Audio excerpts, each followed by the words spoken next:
वजन मत बढ़ने दो। आपकी हाइट के हिसाब से जो वजन है उसको मेंटेन करो। ज्यादा खा लिया, जॉगिंग करो, दौड़ो, उसको कम करो। तो ये मोटे मोटे मेडिकल साइंस की चीजें हैं, ये सब मान। पराठा में दो राय है, कुछ कहते हैं खा सकते हो, कुछ कहते हैं नहीं खा सकते। इख्तलाफ का फायदा उठाओ, खा लो। डॉक्टरों की राय में बड़ा इख्तलाफ है, पराठा खाएं कि नहीं खाएं। इजमाए उम्मत से ये, डॉक्टरों के इजमा से ये साबित नहीं है, इसलिए हम खाते हैं सुबह पराठा। और देसी घी का खाते हैं, ये डीजल के नहीं खाओ। तो क्योंकि बहुत ज्यादा फिर वो एतदाल से तजावुज हो जाएगा। एक आम आदमी के लिए यही है। वरना आम आदमी कहां से लाएगा जौ उबाल के और मल्टीग्रेन, और उसमें टेंशन इतनी है ना मल्टीग्रेनों में। एक दिन मैंने मल्टीग्रेन आटा पकाया, घर वालों से कहा खाना बनाओ, तो मैंने कहा बस पराठा खा के मर जाना ये ज्यादा बेहतर है मल्टीग्रेन आटे से खा के जिंदा रहने से। मुश्किल, टेंशन में ना डालो, लेकिन कुछ तो हो ना, वजन तो ना बढ़ने दो ना कम से कम। तो एतदाल से ना अपनी सेहत की परवाह करो। हफ्ते में कम से कम एक दिन जॉगिंग कर लिया करो, अगर रोजाना नहीं हो रही। अगर जॉगिंग नहीं हो रही, वॉकिंग तो करो मेरे भाई। चलो तो सही, रात को या शाम को या सुबह को वॉकिंग तो करो, कुछ तो हिलो तो कम वक्तो। मकसद, मेरा मकसद ये है। पड़े पड़े मर जाओगे, दफ्तरों में बैठे हुए हैं, वहां भी खा रहे हैं, पता नहीं पेट क्यों खराब नहीं होता। मुझे जब दावतों में लोग कहते हैं ना आपने इतना क्यों नहीं खाया, मैं कहता हूँ वो समझते बहुत परहेजगार हैं ये हजरत जी धोने वाले लिए। मैं कहता हूँ मैं हजम नहीं कर सकता यार इतना जितना तुम लोग हजम कर रहे हो। तो तुम पे हैरान हो रहा हूँ, क्योंकि आदत नहीं डाली ना हमने। लोगों ने आदत डाल के ना अपने मैदे के स्पेस को बढ़ाया हुआ होता है, वो खाए जा रहे, हजम हो रहा है। मेरे से नहीं होता हजम। मैं अगर सुबह पेट भर के नाश्ता किया बहुत ज्यादा, दोपहर पेट भर के, रात को नहीं खाया जाएगा, फिर रात को हल्का खाना पड़ेगा। या खाए जा रहे हैं। और लोग कहते हैं हमारा मैदा बहुत मजबूत है। ये मैदा मजबूत नहीं है, ये ढीठ है, ये बदतमीज मैदा है, ये ढीठ है, ये मरवाएगा तुम्हें। वो मैदा ज्यादा अच्छा है जो थोड़ा ज्यादा खाओ तो खराब हो जाए। वो सिग्नल दे देता है कि बस आपने उसको खिला खिला के ढीठ बना दिया। वो कह रहा है यार बस अब कब रोजाना खराब थोड़ी होता रहूंगा मैं। जैसे एक डॉक्टर ने बताया, मैंने कहा रुसम तो इतना गंदा पानी कराची में आ रहा है, लोगों के पेट खराब नहीं होते। कहते हैं ये इसलिए नहीं कि पानी अच्छा हो गया है, पेट आदी हो गया उस गंदा पानी पीने का, तो पेट खराब नहीं होगा, लेकिन उस गंदे पानी के जो साइड इफेक्ट है वो तो बहरहाल जाहिर होंगे। पेट तो आप किसी भी इलाके में जाओ, 2-4 दिन पानी आपका पेट खराब करता है, फिर पानी की आदत हो जाती है इंसान को। लेकिन उसमें जो गंदा है वो तो पेट खराब करेगा ना, वो सॉरी बॉडी को खराब करेगा वो। तो इसलिए मेरे भाई सेहत से बढ़कर दुनिया में कोई नेमत नहीं है। वहमी ना बनो, सब कुछ खाओ पियो, मसनूई चीजों को बोलो छोड़ दो। और ये कोल्ड ड्रिंक से ज्यादा खतरनाक ये ताकत के जूस हैं। कहते हैं मैं फ्रेश डब्बे का फ्रेश जूस पीता हूं। जब डब्बे का कह दिया तो फ्रेश जूस है नहीं वो, ये बेवकूफ। मैंने एक दिन बयान में कहा था कि एक साहब मुझे कहने लगे कि मैं ना एक मल्टीनेशनल कंपनी बड़ी मशहूर है, मैं नाम नहीं लेता, उसका वो जूस पीता हूं मैं, ऑरेंज जूस। मैंने कहा ऑरेंज भी कहते हैं उसमें विटामिन सी होता है। मैंने कहा यार लतीफा सुनाने से पहले बता देना चाहिए कि बहुत बड़ा लतीफा सुनाने वाला हूं, ताकि मैं उस हिसाब से अपने लंग्स में स्पेस पैदा करूं हंसने की। एकदम इतना बड़ा लतीफा सुन के ना बाज़ दफा हार्ट अटैक का खतरा होता है। कंपनी का जूस है, उस पे क्या कह रहा है, विटामिन सी कह रहा है, उसमें लिखा हुआ होता है। मैंने कहा बेवकूफ किसी और को। ये मैं इस स्टाइल से आपको इसलिए बयान कर रहा हूं ताकि आपको यकीन आ जाए डब्बों के जो जूसेस होते हैं कितनी अजीम शान कंपनी हो, वो जापानियों ने क्यों ना बनाई हो। उसमें हल्फिया बोल सकता हूं, विटामिन सी बोलो नहीं होता, हो नहीं सकता उसमें, क्योंकि विटामिन सी आप जब उसको गर्म करोगे या उसमें केमिकल डालोगे उसको सेव करना पड़ता है ना। वो जूस ऐसा तो नहीं है ना कि इधर डब्बे में आया इधर लोगों ने पी लिया। कम से कम भी 1.5-2 हफ्ते तो दुकान में रहेगा ना वो। तो विटामिन सी तो आप लेमन जब निकाल के रखते हो ना काफी देर तक, उससे से उड़ जाता है, गायब हो जाता है, जो बिल्कुल ऑर्गेनिक है। इधर कहां से रहेगा। तो ये विटामिन सी के नाम पे बेवकूफ बन रहे हैं लोग। डब्बे पे लिखा हुआ होता है, लिखने पर गवर्नमेंट ने कोई पाबंदी लगाई है। मैं कोई डब्बा बनाऊं उस डब्बे पे लिखूं इतना आयरन, इतनी मैग्नीशियम, इतना पोटाशियम, इतना फलाना, अब कौन जाके चेक करेगा है भी कि नहीं है। होता क्या है, कंपनी कहती है कि जब हमने ये डब्बे में पैक किया था तो ये था, उस वक्त का लिखा हुआ है वो, बस कंपनी इसकी जिम्मेदार है, उस पर केस नहीं हो सकता। अब ये नहीं कि 1.5 हफ्ते बाद भी है, कंपनी कहेगी जब पैक किया था भाई था, उस वक्त था। जैसे एक आदमी को आदत थी चीजों को ठोकर मार के पूछता था ये क्या है। तो एक बेचारा जो है वो गांव का आदमी शीशे के बर्तन लेके जा रहा था पोटले में बांध के। तो इस सेठ ने उस बर्तन को उसको नहीं पता था सेठ साहब को कि इसके अंदर शीशे के बर्तन है। इसने उस पोटले पे जोर से ठोकर मारी पांव की। बोला इसमें क्या है, कह रहे है नहीं, था। अब नहीं तो होगा विटामिन सी आयरन मायरन किसी जमाने में जब डब्बे में उसको डाला गया था, हो सकता है था, अब नहीं है भाई। मेरा गला बहुत सेंसिटिव है, पेट भी, मुझे लैब टेस्ट कराने की जरूरत नहीं पड़ती किसी जूस की। गला मेरा फौरन बता देता है कि 2 नंबर चीज है। कुछ लोगों को अल्लाह ने कुछ दिए होते हैं, ऐसे सेंसर लगाए हुए होते हैं। कितनी ही अच्छी कंपनी का जूस एक गिलास भी पी लूं, मेरा गला और पेट भी बता देता है कि गलत चीज गई है पेट में। लेकिन आप ये फ्रेश जूस पियो, गन्ने का जूस भी पी लो ना, हालांकि उसमें भी ऊटपटांग चीजें डाली जा रही है, फिर भी वो इन पैकिंग की जूसों से अच्छा है वो जो कंपनी पैक करके आपको पिला रही। अव्वल तो जूस पियो ही नहीं, चाहे कोई भी जूस हो, चाहे ऑर्गेनिक ही हो। फल पैदा किया ना अल्लाह ने, सेब खाओ, सेब का जूस क्यों पी रहे हो? आम खाओ, आम का जूस क्यों पी रहे हो? अंगूर खाओ, अंगूर का जूस क्यों पी रहे हो? भाई ये सब चीजें खाओ ना, क्या मुसीबत है तुम्हें? तो इसलिए ये डब्बे वब्बे सब छोड़ दो, ये सब बेवकूफ बनाने की। एक डॉक्टर की बात कर रहा हूं, आप लोग कहेंगे मौलवी साहब क्यों मेडिकल साइंस की बातों में घुस रहे हो? भाई डॉक्टर की बात कर रहा हूं, बड़े डॉक्टर। उन्होंने कहा जिस चीज का भी एड चल रहा है ना टेलीविजन पे कि ये खाओ, जिस चीज का भी एड चल रहा है उसको कभी भी मत खाओ, क्योंकि एड ये मोनेटाइज होता है, कंपनी इसके पैसे देती है। तो एड चला के वो कंपनी फिर अपने पैसे अपनी प्रोडक्ट बिकवा के वो पूरे करती है। वो आपकी सेहत के लिए कंपनी वजूद में आई नहीं है। आजकल अस्पताल सेहत का काम नहीं कर रहे, जूस की कंपनियां तुम्हारी सेहत का क्यों ख्याल करेंगी भाई? जिन अस्पतालों का काम था हेल्थ, वो जिम्मेदारी पूरी नहीं कर रहे और आप समझ रहे हो कि कमर्शियल एक कंपनी है जूस की, वो आपकी सेहत का ख्याल करेगी। तो ये रमजान में लोग पी रहे होते हैं फलाना कंपनी का जूस, फलाने कंपनी का जूस, बेड़ा गर्क कर रहे हो। जवानी में कुछ पता नहीं चलता। हमारे दोस्त पठान आते हैं, हमें तो कुछ नहीं होता। मैं कहता हूँ बेटा अभी कुछ नहीं होगा, पठानों की भी अब वो सेहतें नहीं रहे। पठानों के दादे 99 साल तक शादियां कर रहे होते थे, अब कर रहे हैं। कोयटा वालों की हड्डी देखो, फौलाद जैसी हड्डी होती है पठानों की। एक डॉक्टर ने कहा पठान की जो कोयटा और ये जो केपीके में पहाड़ी इलाकों के पठानों की हड्डी इतनी मजबूत है, अगर ये सेहत का ख्याल करें ये 150 साल तक जिंदा रहे। इतनी मजबूत हड्डी है। हड्डियों के स्पेशलिस्ट ने मुझे बिल वास्ता बताया किसी के जरिए, इतनी मजबूत हड्डी आज रही है पठानों की वो सेहत। आप देख लो, मैं भी पेशावर से होकर आया, वही यार 50 साल में सब आड़े तिरछे भाई, 60 साल में सब टेढ़े मेढ़े। कोयटा में भी कोई ब्लड प्रेशर का मरीज है, कोई सांस का पेशेंट है, कोई वो गए वंस अपॉन अ टाइम। सही। तो ये सब का बेड़ा गर्क किसने किया है? ये सब इसी ने किया है, चीनी ने, बेकरी आइटम ने, कोल्ड ड्रिंक ने। अब गांव देहातों में भी ये चीजें आ रही हैं बहुत तेजी से, डबल रोटियां खाना शुरू कर दी उन्होंने। तो इतना तो बनता है, इन चीजों को खत्म नहीं कर सकते, कम से कम कम कर दो। क्या ख्याल है भाई? गलत तो नहीं कह रहा? नान मान मत खाया करो। मैं से तो हमारे अब्बा को एक दिन किसी ने डबल ब्रेड दे दी, डबल रोटी। हमारे अब्बा गांव देहातों के पले हुए, वो रोटी खाने के आदी थे, उनको किसी ने दी डबल रोटी। हालांकि पाकिस्तान नेवी में थे और पूरी दुनिया घूमी, ऐसे देसी नहीं थे कि दुनिया का पता ही ना हो। सारी दुनिया का कोई मुल्क नहीं छोड़ा उन्होंने सिवाय चीन और ऑस्ट्रेलिया के। कहते मान ही गया, बाकी पूरी दुनिया में ट्रेवलिंग, डबल रोटी नहीं खाते थे। एक दिन मुझे याद है वालदा ने दे दी कि खा लें। वाल साहब ने जब घुमाया ना, मुंह में चिपट जाती है डबल रोटी। ऐसा ही होता है ना। कहते हैं इतना गुस्से वो, कहते हैं ये अल्लाह ने गुनाहों की सजा दी हुई है इन लोगों को, रोटी से हटा के किस पे लगा दिया? डबल रोटी। चिपट जाती है मुंह में। मैं भी डबल रोटी जब खाता हूं ना तो चाय के साथ उसको नरम कर करके उतारता हूं, मतलब चिपड़ती आटे की तरह चिपक जाती। अंग्रेज के जितने खाने हैं, कोई एक भी कम बगत ढंग की चीज नहीं खाता। बर्गर बंद खाता रहेगा, मुंह में चिपड़ता रहेगा वो सारा। हमारी रोटी है लाल आटे की, कैसा मजा आता है चबाने में, करके हलक में नीचे उतरती है।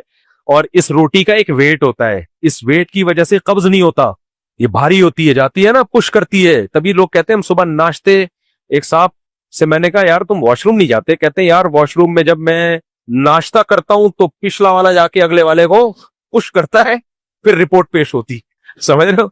एक पूरा साइकिल, एक सिस्टम है कुदरत का बनाया हुआ कि भाई जब आप लाल आटे की रोटी खाते हो, फाइबर होता है उसमें, वो जाती है पुश करती है, उसका एक वेट होता है। अगर आप बर्गर खाओगे वो वेट नहीं बनेगा आपका।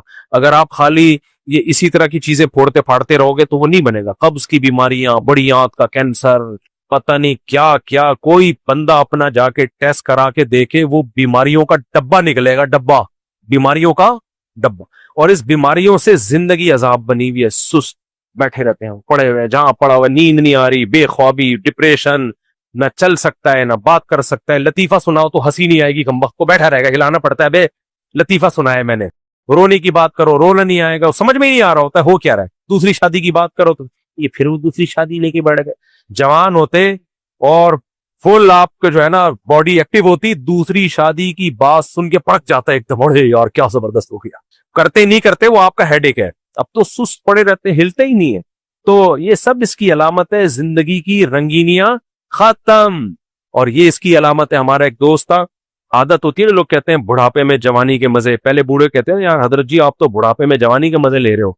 वो लड़का था 24 साल का, मेरा दोस्त था। मैंने कहा कैसी गुजर रही है? कह रहे जवानी में बुढ़ापे के मजे ले रहा हूं मैं। मैंने कहा हमने ये तो सुना है बुढ़ापे में जवानी के मजे, ये फर्स्ट टाइम सुना है। कह रहे नहीं, मैं जवानी में मुफ्ती साहब बुढ़ापे के मजे। कह रहे यहाँ भी दर्द होता है इधर भी दर्द होता है।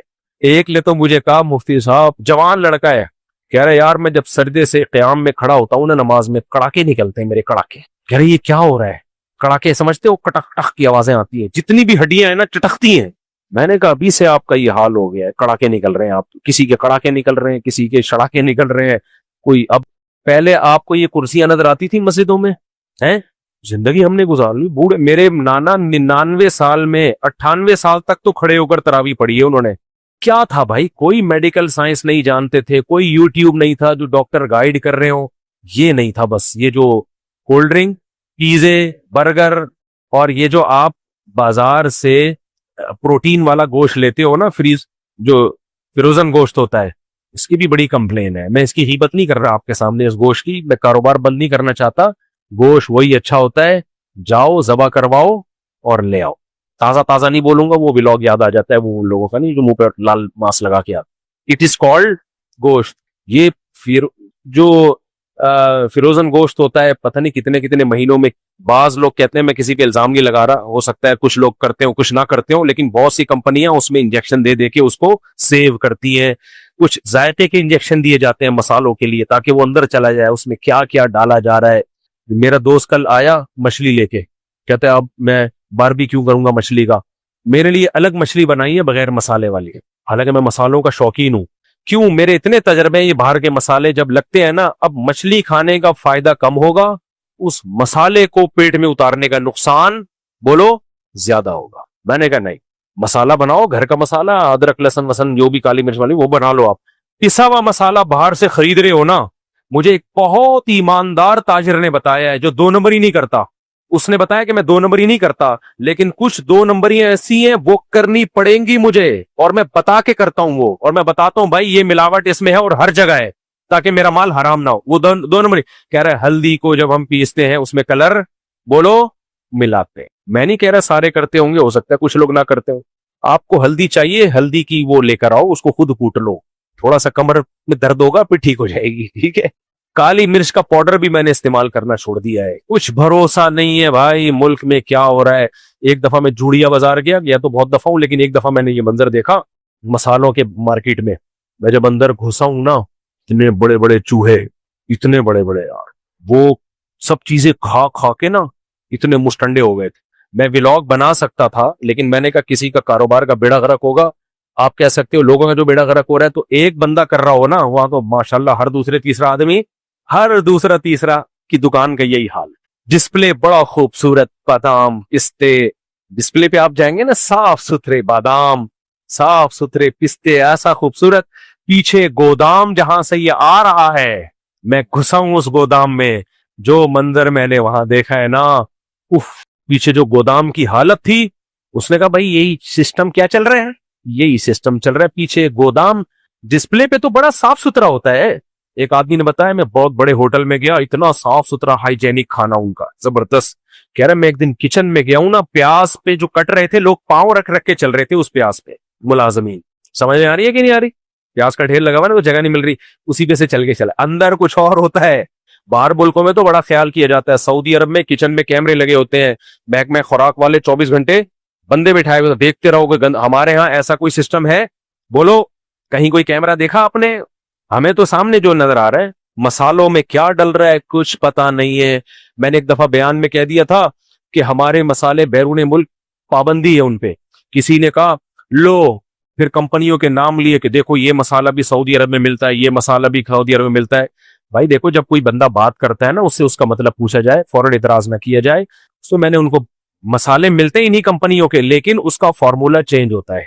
यहां पर जो बिरयानी मसाला है और है, सऊदी अरब में उसी कंपनी का बिरयानी मसाला बोलो अलग होगा। यहां पर जो बिरयानी, जो निहारी मसाला मिलेगा जिस कंपनी का, वो अलग है।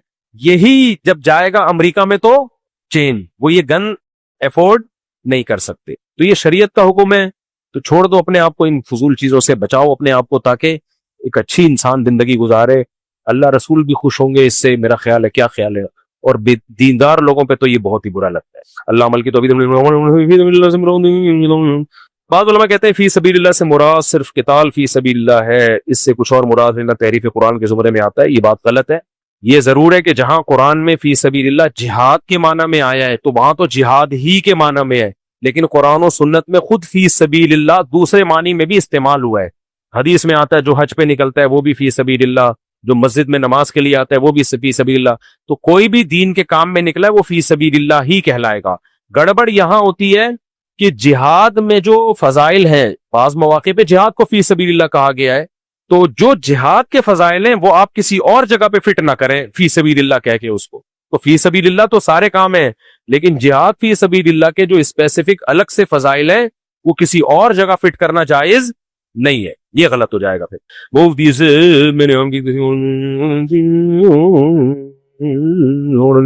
शिया सुन्नी की बात नहीं किया और मुझसे अगर कोई शख्स अरे हया के खिलाफ मसले ना पूछा करो। एक मसला पूछा थोड़ा हया के खिलाफ है, छप्पड़ में पूछ लो, इतने खुले डुल्ले मसले नहीं ऐसे पूछा करो भाई। और हर एक के है भी नहीं ना, बाज मसले हया के खिलाफ होते हैं लेकिन जरूरत उनको सबको उनकी जरूरत होती है, वो फिर मैं अनाउंस कर देता हूँ। लेकिन बाज मसले को इनफरादी नौयत के होते हैं, हया के खिलाफ भी है, तो क्या जरूरत है उनको अनाउंस करने की।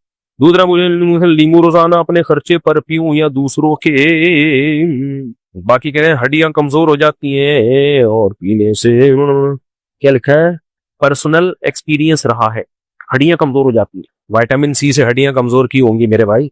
कुछ लोग ये करते हैं जब ये लेमन का पानी पीते हैं ना तो ये दांतों में लगता है, उसका एसिड ये दांतों को खराब कर देता है। मेरे दांतों को नहीं करता, मैं तो ऐसे ही पीता हूँ, लेकिन दांतों को खराब कर, दांत खराब होना शुरू होते हैं तो वो समझते हैं हड्डियां कमजोर हो रही है, तो उसका तरीका स्ट्रॉ से पिया करें फिर वो, समझ रहे हो, क्योंकि लेमन है तो एसिड ना जब दांतों से लग के जाता है ना तो ये इसकी तह को खराब करता है। तो ऐसे लोगों के लिए फिर ये है कि वो स्ट्रॉ से पिया करें। दूसरी बात, लेमन गर्म पानी में डाल के कुछ लोग निहार मुंह पीते हैं, ये बिल्कुल गलत है। वो कि इसके कुछ फायदे हैं लेकिन पेट की ऐसी की तैसी हो जाती है, क्योंकि लेमन एसिड है, जब आप खाली पेट पीते हैं तो वो मैदे की दीवारों को मुतासिर करता है, उसमें गड़बड़ करता है। ये मुशाहिदे पर मबनी एक हकीकत है। बिल्कुल जब खाली पेट हो तो मेरा ख्याल है इज्तिनाब करें, बाकी किबला हकीम से पूछें क्या करना है आप लोग, लेकिन कोई इससे नुकसान नहीं होता। हाँ, एसिड जो भी आप खाएंगे थोड़ा बहुत कैल्शियम को वो हो सकता है नुकसान करे, लेकिन हम कैल्शियम की दूसरी चीजें इतनी खा रहे होते हैं कि वो नुकसान की तलाफी हो जाती है उससे, समझते हो। अब एक आदमी लेमन ही पे सेट हो जाए वो तो हड्डियां खत्म हो जाएंगी उसकी, लेकिन लेमन के साथ साथ फिर वो देसी घी खा रहा है या रोटी सालन गोश्त जो भी अंडे मंडे भी तो खा रहा होगा ना, तो उससे फिर ये होगा कि लेमन के भी फायदे होंगे और कैल्शियम भी आएगा। खाली लेमन ही पे सेट हो गया तो फिर तो गलत है। लेमन खाली पी लिया करो, बहुत फायदेमंद चीज है, इन बातों में मत पड़ो। रोजाना एक गिलास पीने में कोई हरज नहीं हो, बहुत फायदा है इसके फायदे इसके नुकसानात से ज्यादा है। नहीं खाना तो जाओ जो मर्जी करना है करो। वो दुआ कीजिए मेरे बेटों की शादी हो जाए, ने खानदान में 2-3 साल से। इतना हल्का हल्का लिखता हूँ, चश्मा लगाना पड़ता है, शर्म आती है मुझे, बुरा लगता है और अच्छा नहीं लगता, शो खराब होती है चश्मा लगा। तो चश्मा भी देखो बूढ़ों वाला रखा है मैंने, मजबूरी है, यहाँ तक बकदरे जरूरत लगाता हूँ। वो निजाम दुआ की मेरे बेटों की शादी हो जाए, ने खानदान में 2-3 साल से कोशिश है, मगर कुछ समय जब लड़की वालों को पता चलता है कि आपसे इस्लाही ताल्लुक है तो उनकी शादी नहीं होती। दूसरी शादी के मेरे से इस्लाही ताल्लुक है इसलिए शादी नहीं हो रही, तो मेरी तो एक भी नहीं होनी चाहिए थी। फिर जो लोगों को खुद मोटिवेट कर रहा है उसकी 4 कैसे हो गई? आप कह सकते हो आप मशहूर हो और आपके पास पैसा वैसा है वगैरह वगैरह, तो अब मशहूर हुआ ना। 2011-12 में मेरी तीसरी शादी हुई थी, उस वक्त तो बहुत ज्यादा मशहूर भी नहीं था, तो इसलिए कुछ किस्म के लोग शादी नहीं करेंगे, कुछ किस्म के शादी कर देंगे। तो तलाश करते रहो रिश्ते, एक न एक दिन हो जाएगी।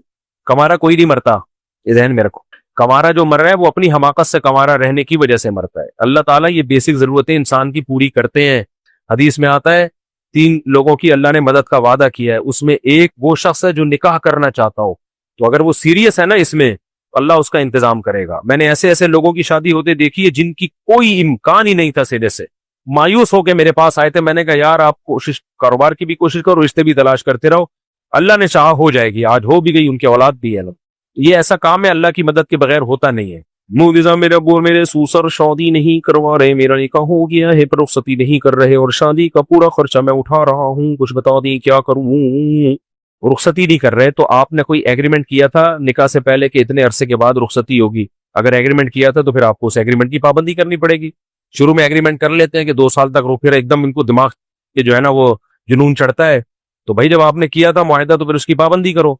और अगर ऐसा मुआहदा नहीं था, जल्दी रुखसती तय हुई थी, फिर अगर देर कर रहे हैं तो जुल्म कर रहे हैं, फिर घोड़े पे भगा के ले जाओ, यही कह सकता हूँ। डॉक्टर इसरार साहब कहते हैं कि जब तक दीन मगलूब है इस वक्त तक कोई कारोबार जायदाद बनाना दुनिया में रहना हराम है।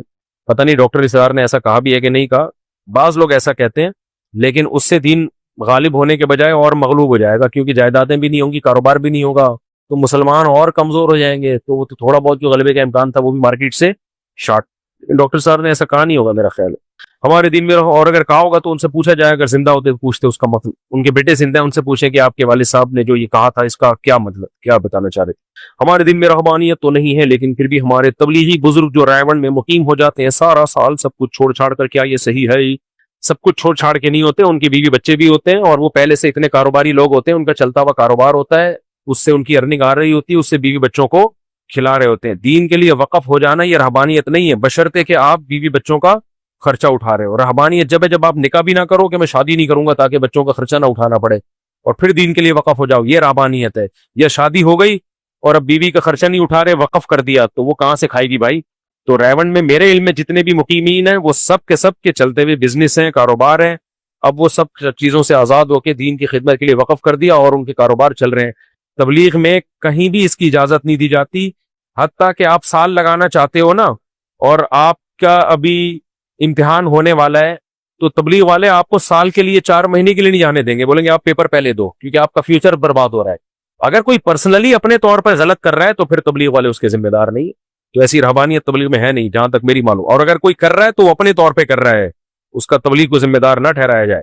कराची में तकरीबन चंद रोज बाद हुकूमत के हुक्म की वजह से रास्तों को बंद किया जाता है, जिसकी वजह से अवाम और एम्बुलेंस वगैरह को वो शदीद मुश्किलात का सामना करना पड़ता है। तो क्या जो पुलिस एहलकार रोड बंद करवाते हैं उन्हें गुनाह होगा?